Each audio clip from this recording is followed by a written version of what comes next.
Hello friends, welcome to अमी judicial academy. Friend, आज के इस वीडियो लेक्चर में हम आपके लिए इंडियन पिनल कोड 1816 के कुछ इंपॉर्टेंट पॉइंट्स लेके आए हैं जो आपके प्री एग्जामिनेशन में काफ़ी बेनिफिशियल रहेंगे। उसका फर्स्ट पार्ट हमारे यूट्यूब चैनल पे अपलोड हो चुका है। आप चाहिए तो उस पर जाके आप देख सकते हैं। उसके सेकंड पार्ट में हम कुछ और ऐसे क्वेश्चंस लेके आए हैं जो कि आईपीसी को आपके बहुत ही कम समय में कवर करने में और रिवीजन के पर्पज़ से बहुत ही बेनिफिशियल होंगे। सो आप ज़रूर वीडियो को लास्ट तक जरूर देखिएगा। हम अपना वीडियो स्टार्ट करते हैं। आज का हमारा पहला पॉइंट है कि the jurisdiction to try a person for an offence depends upon place where the crime has been committed. किसी व्यक्ति के विचारण का अपराध के क्षेत्राधिकार उस बात पर निर्भर करता है जहाँ पे अपराध कायद किया गया है। यानी कि किसी व्यक्ति ने कोई अपराध किया है तो उसका हम ट्रायल कहाँ करेंगे या किस कोर्ट को ये जुरिस्डिक्शन है कि वो विचारण कर सकता है ऐसे ऑफेंस का, ये किस बात पर डिपेंड करता है? Where the crime has been committed, जहाँ पे अपराध हुआ है। नेक्स्ट पॉइंट है हमारा the information technology amendment act 2008 came into force with effect from 27 October 2009। Question आया हुआ है ये आपका उत्तराखंड यूपी एपीओ में आया था और कई बार ये पूछा गया है कि द आईटी एक्ट जो आईटी अमेंडमेंट एक्ट है 2008 वो किस डेट से लागू की गई, यानी कि किस डेट से वो प्रवर्तन में आई। तो डेट है आपकी 27 अक्टूबर 2009। याद रखिएगा इस पॉइंट को। उस पॉइंट में आगे बढ़ने से पहले मैं आपसे कहूँगी कुछ छोटे छोटे क्वेश्चंस रहते हैं जिन्हें हम जनरली अवॉइड कर देते हैं बट आप जानते हैं कि कभी अगर आप में से किसी का एक नंबर से भी सिलेक्शन रुका हो तो आप लोगों को बहुत बुरा फील होता है। इसलिए आप लोगों से रिक्वेस्ट है कि एक भी क्वेश्चन आप लोग अवॉइड मत कीजिए।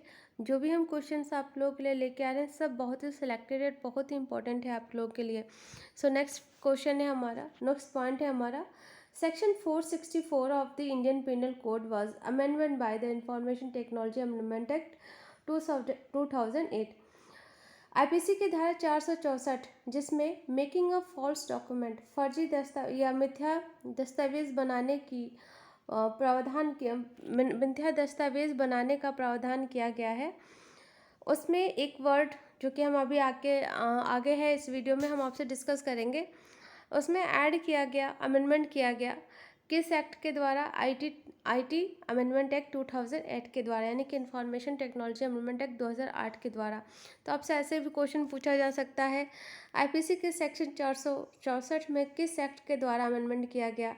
इंफॉर्मेशन टेक्नोलॉजी अमेंडमेंट एक्ट 2008 के द्वारा या क्रिमिनल लॉ अमेंडमेंट एक्ट 2013 के द्वारा। ऐसे करके आपसे ऑप्शन में बहुत से क्वेश्चन रख दिए जाएंगे। तो इनमें से एक आपको याद रखना है कि इंफॉर्मेशन टेक्नोलॉजी अमेंडमेंट एक्ट 2008 के द्वारा आईपीसी के सेक्शन 464 में अमेंडमेंट किया गया था। नेक्स्ट क्वेश्चन है a person is not liable for amendment if the act abetted is not an offence और इज मोरल लॉन्ग। एक व्यक्ति दुष्प्रेरण के लिए उत्तरदायी नहीं होगा यदि जो दुष्प्रेरित कार्य है वो अपराध नहीं है अथवा वो नैतिक अपकृत्य है। ये कल भी आपसे डिस्कस किया था। तो कोई भी व्यक्ति अबेटमेंट का अपराध दोषी बनने के लिए सबसे पहले क्या जरूरी होना चाहिए कि जिस कार्य के लिए वो अबेटेड कर रहा है वो अवश्य ही एक ऑफेंस हो, जो वो ऑफेंसेज हो जो आईपीसी में बताए गए हैं या कोई लॉ ऑफ टाइमिंग फोर्स है उसमें बताए गए हैं। नेक्स्ट पॉइंट है हमारा रेप, बलात्कार किसके विरुद्ध अपराध होता है? तो बलात्कार जो है it is a offence against human body, ये मानव शरीर के विरुद्ध अपराध होता है।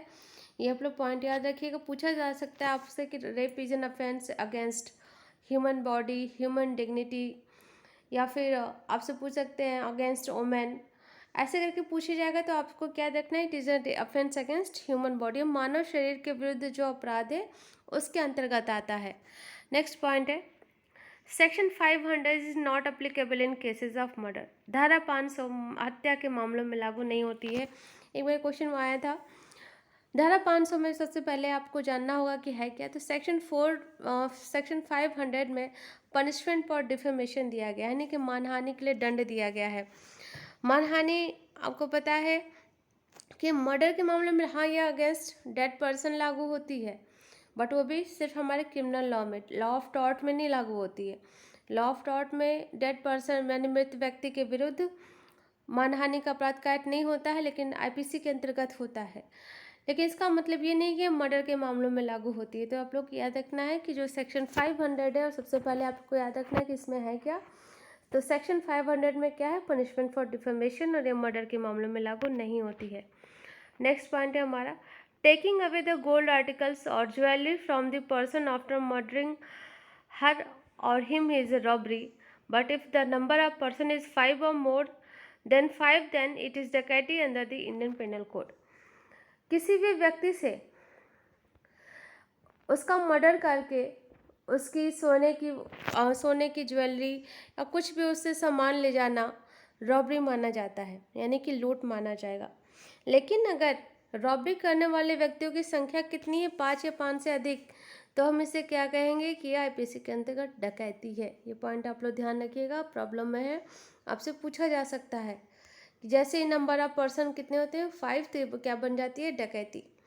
द ऑफेंस ऑफ चीटिंग, छल के अपराध को किस सेक्शन के अंतर्गत परिभाषित किया गया है, 419 में ऑफेंस ऑफ चीटिंग को डिफाइन किया गया है। नेक्स्ट पॉइंट है हमारा, by way of amendment to section 464। अभी मैंने ऊपर आपसे बात की गई थी, तो क्या हुआ था इसके द्वारा अमेंडमेंट में, तो इसमें इलेक्ट्रॉनिक सिग्नेचर जो वर्ड था उसको सब्स्टिट्यूटेड कर दिया गया बाय डिजिटल सिग्नेचर वर्ड के द्वारा। पॉइंट आप लोग याद रखेंगे, जो धारा 464 में अमेंडमेंट हुआ उसमें इलेक्ट्रॉनिक सिग्नेचर वर्ड को सब्स्टिट्यूटेड कर दिया गया बाय डिजिटल सिग्नेचर वर्ड के द्वारा।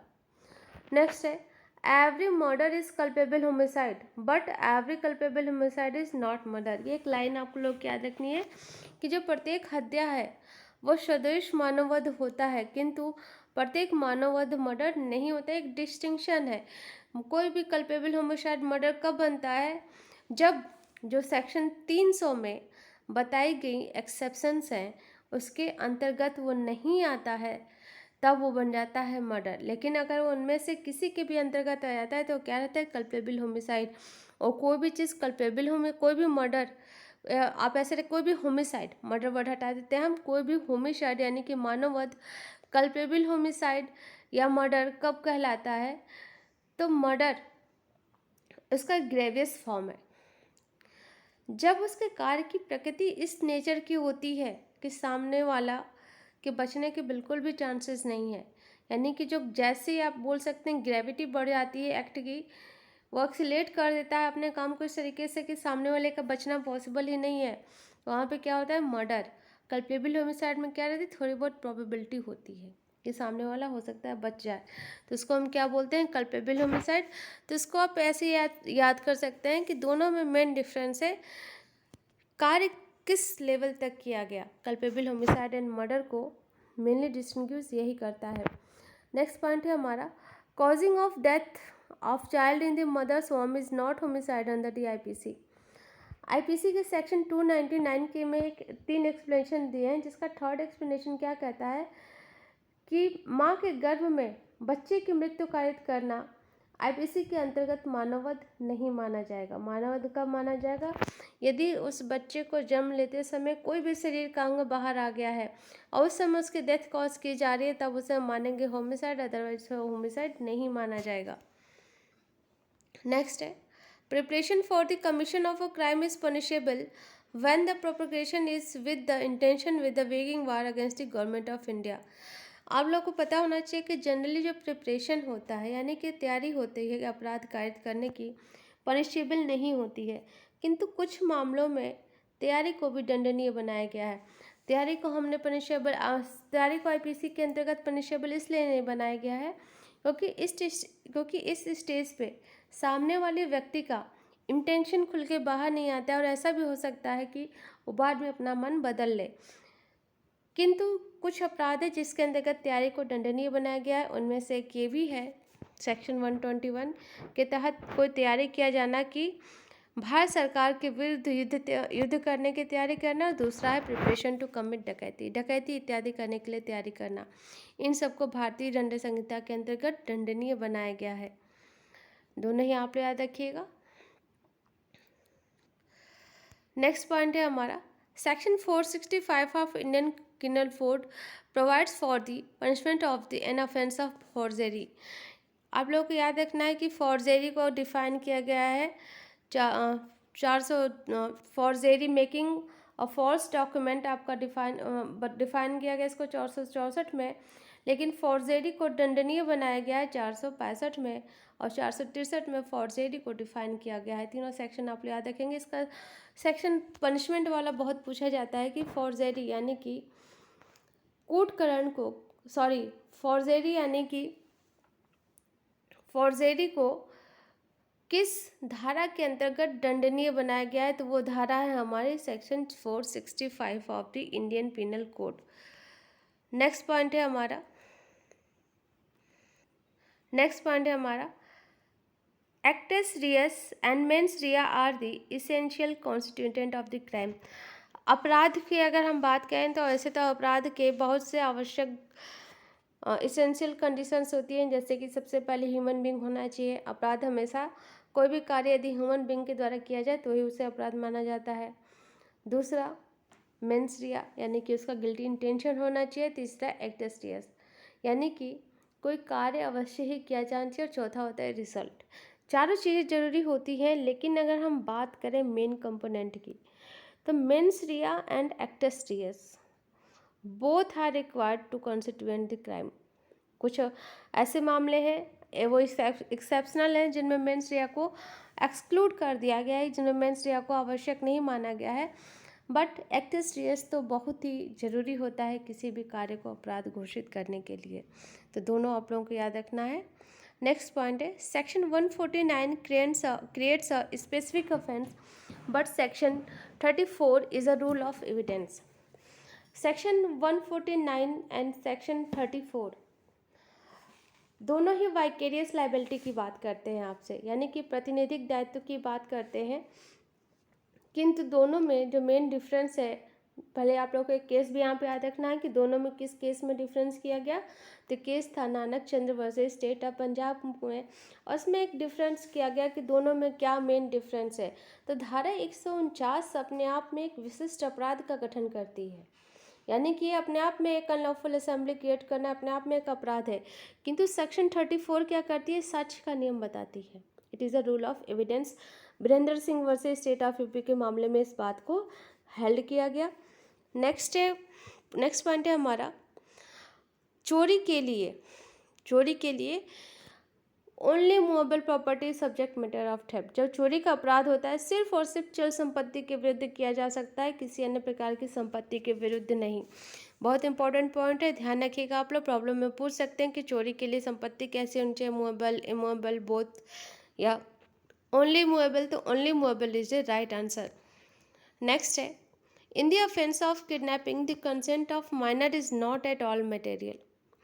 किडनैपिंग के अपराध में अवश्य की सहमति कोई मायने नहीं रखती है, क्योंकि जो किडनैपिंग का अपराध होता है ये गार्जियनशिप के विरुद्ध होता है, इसलिए इसमें अवश्य ने कोई कंसेंट दी है या नहीं दी है इसका कोई मतलब ही नहीं रहता है। अगर आप गार्जियन की कंसेंट के बगैर ऐसे व्यक्ति को, यदि पुरुष है तो 16 वर्ष से कम उम्र का, और यदि महिला है तो 18 वर्ष से कम उम्र की है, आप उसको ले जा रहे हैं तो वो किडनैपिंग मानी जाएगी। नेक्स्ट है रॉन्गफुल रिस्ट्रेन को किस धारा के अंतर्गत परिभाषित किया गया है, तो सेक्शन 339 में। सेक्शन 338 में सेक्शन 340 में रॉन्गफुल कन्फाइनमेंट को परिभाषित किया गया, और सेक्शन 339 में रॉन्गफुल रिस्ट्रेन को परिभाषित किया गया है। नेक्स्ट पॉइंट है grave and sudden provocation is a question of fact. इस सेक्शन 30 के फर्स्ट एक्सेप्शन में बताया गया है कि कोई भी बात कि जो प्रोवोकेशन था वो अचानक और बहुत ही, जो प्रकोपन था बहुत ही अचानक और तीव्र था, ये कैसा तथ्य है, लॉ का है, फैक्ट का है या सर्कमस्टेंशियल है। तो आपको क्या बताना है, तथ्य का प्रश्न है कि सामने वाले के साथ ऐसा क्या हुआ कि उसको अचानक इतनी तेज गुस्सा आ गई, ये तथ्य का प्रश्न है। ये आप लोगों को याद रखना है, क्वेश्चन पूछा जाता है आपसे कि grave and sudden provocation is a question of fact, question of law, question of presumption depends upon the discretion of the court. तो इसका क्या राइट आंसर है, grave and sudden provocation is a question of fact. प्रकोपन अचानक और तीव्र था, यह तथ्य का प्रश्न है। नेक्स्ट पॉइंट है मर्डर को किस सेक्शन में डिफाइन किया गया है? सेक्शन 300 में। Section 302 provide of the Indian penal code prescribe the punishment for the offence of murder. अब आपके मन में आ रहा होगा कि सेक्शन 301 कहाँ गया? तो सेक्शन 301 में ट्रांसफ़र ऑफ मैलिस की बात की गई है। ट्रांसफ़र ऑफ मैलिस की से तात्पर्य होता है कि आप मारना किसी और को चाहते थे, मर गया कोई और, तो वहाँ पे क्या लायबिलिटी होगी, तो इसके बारे में सेक्शन 301 में बताया गया है। नेक्स्ट पॉइंट है हमारा कि the offences relating to contempt of lawful authority of public servant at content in which chapter of the IPC? Chapter 10। Chapter 10 बहुत इंपॉर्टेंट है, स्पेशली जो लोग उत्तराखंड एपीओ देने जा रहे हैं इस चैप्टर को याद करके जाएंगे। हो सके आपके एग्जाम में आ जाए कि चैप्टर 10 में क्या दिया हुआ है, क्योंकि उत्तराखंड में चैप्टर और सेक्शंस बहुत पूछे जाते हैं। नेक्स्ट पॉइंट है हमारा कल्पेबल होमिसाइड को किस सेक्शन में डिफाइन किया गया है? तो अभी मैंने बताया था सेक्शन 299 में। नेक्स्ट पॉइंट है personating a public servant is an offence under section 170 of the Indian penal code. बहुत इंपॉर्टेंट सेक्शन है कि लोक सेवक होने का प्रतिरूपण करना किस धारा के अंतर्गत अपराध माना जाएगा? धारा 170 के अंतर्गत। कोई व्यक्ति खुद को डीएम बताता है जबकि है नहीं, किस धारा के अंतर्गत अपराध होगा? धारा 170 आईपीसी। नेक्स्ट पॉइंट है culpable homicide not amounting murder is punishable with imprisonment for life और इम्प्रिजमेंट फॉर 10 ईयर। यानी कि जो सेक्शन 299 में ऐसा मानववध जो कि हत्या नहीं है उसमें कितनी कारावास की सज़ा दी जा सकती है? तो आजीवन कारावास या ऐसा कारावास जो 10 वर्ष तक का हो सकता है, कोई भी सज़ा दी जा सकती है। नेक्स्ट पॉइंट है culpable homicide is not amounting to murder in the case it is committed. मानववध हत्या नहीं होगी यदि यह प्राइवेट यह यूज़ की गई है कब? In exercise of right of private defence in good faith. सद्भावपूर्वक प्राइवेट प्रतिरक्षा के अधिकार का प्रयोग करते समय प्रयोग की गई है। नेक्स्ट है इन ग्रेव एंड सडन प्रोवोकेशन, गंभीर और अचानक प्रकोपन के कारण यूज़ की गई है। विदाउट प्रीमेडिएशन यानी कि पूर्व नियोजित योजना के बिना प्रयोग की गई है। या in a sudden fight in the heat of passion, गुस्से के कारण अचानक जो लड़ाई हुई है उसमें यूज़ हुए थे। 4 कंडीशंस हैं जिसमें कल्पेबल होमिसाइड को मर्डर नहीं माना गया है। दोस्तों ये मेंस के लिए भी बहुत इंपॉर्टेंट रहता है आपका, आप लोग प्लीज़ इसको याद कर लीजिएगा। जब लिखा जाता है तो आपको इसी तरीके से अगर आप लिख देंगे तो पूरे में पूरे नंबर मिलने के चांसेस रहते हैं। सो प्लीज़ आप इसको लिख के लर्न कर लीजिएगा। नेक्स्ट पॉइंट है मेकिंग इम्पुटेशन और assertion prejudicial to the national integration is an offence under section 153B of the IPC। Section 153B में क्या दिया हुआ है? प्री के लिए आप लोगों को याद होना चाहिए, धारा पूछी जाती है आपसे, इसलिए आप लोगों को धारा बिल्कुल याद होनी चाहिए। नेक्स्ट पॉइंट है हमारा dishonest miss appropriation of the property, संपत्ति का आपराधिक दुर्वियोग किस धारा में परिभाषित किया गया है? तो आईपीसी के सेक्शन 403 में इसको परिभाषित किया गया है। नेक्स्ट पॉइंट है हमारा विवाह से विरुद्ध अपराधों को विवाह से संबंधित अपराधों को किस धारा के किस चैप्टर के अंतर्गत रखा गया आईपीसी में? तो that is the chapter 20 of the Indian penal code. Next point है हमारा the punishment for the offence of molestation under the Indian penal code is imprisonment up to, sorry ये गलत टाइपिंग होगी, यहाँ पे 2 इयर्स नहीं 5 इयर्स आप लोग करेंगे कि मोलेस्टेशन जो कि आईपीसी के सेक्शन 354 में दिया हुआ है में कितनी सज़ा दी जा सकती है? तो इसमें 3 साल से लेकर 5 वर्ष तक की सज़ा दी जा सकती है। आप लोग इसको 2 वर्ष नहीं करेंगे, sorry it is a clerical mistake, आप लोग प्लीज़ इसको सही कर लीजिएगा। नेक्स्ट है हमारा the right to private defence is commenced as soon as reasonable apprehension of danger to the body arises. Private प्रतिरक्षा का अधिकार वैसे उत्पन्न होता है जब जैसे ही हमारे शरीर को आशंका होती है, युक्तियुक्त आशंका होती है कि यह खतरे में है। कब एराइज होता है? जैसे ही हमारे शरीर को युक्तियुक्त आशंका होती है कि हमारी जान को खतरा है, वैसे ही राइट ऑफ प्राइवेट डिफेंस हमारा प्रारंभ हो जाता है। सो फ्रेंड आज का ये वीडियो आपको कैसा लगा प्लीज़ हमें ज़रूर बताइएगा, और साथ ही साथ अगर आप हमसे जुड़ना चाहते हैं तो आप हमें 7827635273 पे कॉल, व्हाट्सएप या मेल के थ्रू आप हमसे जुड़ सकते हैं। और हमारा उत्तराखंड एपीओ का फ्री ग्रुप चल रहा है। अगर आप उससे जुड़ना चाहते हैं तो डिस्क्रिप्शन बॉक्स में दिए गए लिंक पर जाके आप हमसे जुड़ भी सकते हैं। Thank you friends for watching video.